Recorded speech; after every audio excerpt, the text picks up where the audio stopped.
Iran और America के दरमियान एक बार फिर जौहरी मुज़ाकरात का रास्ता हमवार हो रहा है और किसी मुमकिन अमरीकी हमले के खदशात कम हो रहे हैं, मगर ईरानी क़यादत को यह तशवीश ज़रूर है कि कोई मुमकिन महदूद अमरीकी हमला ईरान में मुजाहिरों को दोबारा भड़का सकता है, जिससे ईरानी हुकूमत कोलैप्स कर सकती है। रॉयटर्स ने इस हवाले से लिखा है कि 6 मौजूदा और साबिक ईरानी ओहदेदारों के मुताबिक ईरान की क़यादत को यह बढ़ती हुई तशवीश लाहक है कि अमेरिका के किसी मुमकिन हमले के नतीजे में इक़्तिदार पर उसकी गिरफ्त कमज़ोर हो सकती है, क्योंकि ऐसे हमले से पहले ही गुस्से के शिकार अवाम दोबारा सड़कों पर निकल सकते हैं और यह सूरत हाल हुकूमत मुखालिफ मुजाहिरों के खिलाफ क्रैकडाउन के बाद पैदा हुई है। 4 मौजूदा ईरानी ओहदेदारों के मुताबिक आला सतह के इजलासों में ईरानी ओहदेदारों ने सुप्रीम लीडर आयतुल्लाह खामनाई को बताया है कि गुज़िश्ता माह के क्रैकडाउन पर अवामी गुस्सा इस हद तक पहुँच चुका है कि अब खौफ मुजाहिरीन को बाज रखने वाला अंसर ही नहीं रहा। ईरानी ओहदेदारों ने बताया कि खामनाई को आगाह किया गया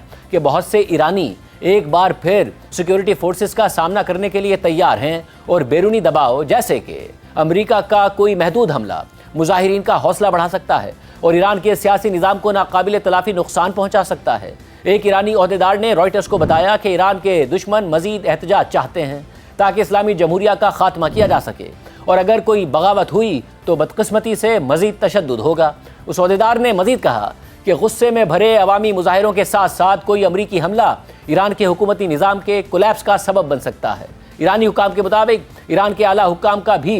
यही सबसे बड़ा खदशा है और ईरान के दुश्मन भी यही चाहते हैं। रिपोर्ट में मज़ीद लिखा है कि ये रिमार्क्स इसलिए अहम हैं क्योंकि ये ईरानी क़यादत के अंदर मौजूद खदशात की निशानदही करते हैं जो मुजाहिरों और अमेरिका के हवाले से ईरान के जारहाना अवामी मौक़िफ़ के बरक्स है। ताहम ज़राए ने यह नहीं बताया कि खामनाई ने इन खदशात पर क्या रद्द-ए-अमल दिया। वाज़ेह रहे कि गुज़िश्ता हफ़्ते मुतादिद ज़राए ने बताया था कि अमरीकी सदर ट्रंप ईरान के ख़िलाफ़ मुख्तलिफ़ ऑप्शंस पर गौर कर रहे हैं, जिनमें ईरानी सिक्योरिटी फोर्सेस और रहनुमाओं के ख़िलाफ़ महदूद और टारगेटेड हमले भी शामिल हैं ताकि मुजाहिरीन को हौसला दिया जा सके। जबकि इसराइली और अरब ओहदेदारों का कहना है कि सिर्फ फ़िज़ाई ताकत ईरानी हुक्मरानों का तख्ता उलटने के लिए काफ़ी नहीं होगी। रॉयटर्स ने मज़ीद लिखा है कि अमेरिका के किसी हमले के बाद अगर ईरान में कोई ऐसी बगावत होती है तो वो गुज़िश्ता साल जून में ईरान के जौहरी प्रोग्राम पर इसराइली और अमरीकी बमबारी के ख़िलाफ़ ईरानियों के रद्द-ए-अमल से मुख्तलिफ होगी, क्योंकि उस वक्त हुकूमत मुखालिफ मुजाहिरे सामने नहीं आए थे। ईरान के एक साबिक सीनियर एतदाल पसंद ओहदेदार ने कहा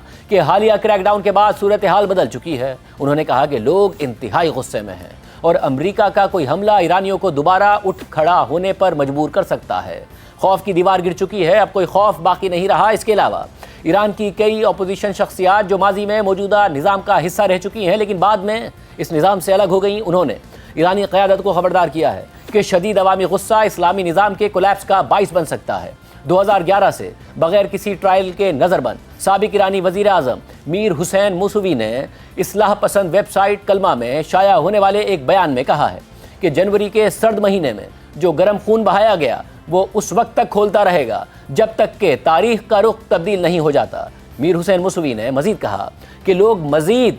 किस ज़बान में कहें कि वो इस निज़ाम को नहीं चाहते और आपके झूठ पर यकीन नहीं रखते, बहुत हो चुका, अब बस ये खेल ख़त्म हो चुका है।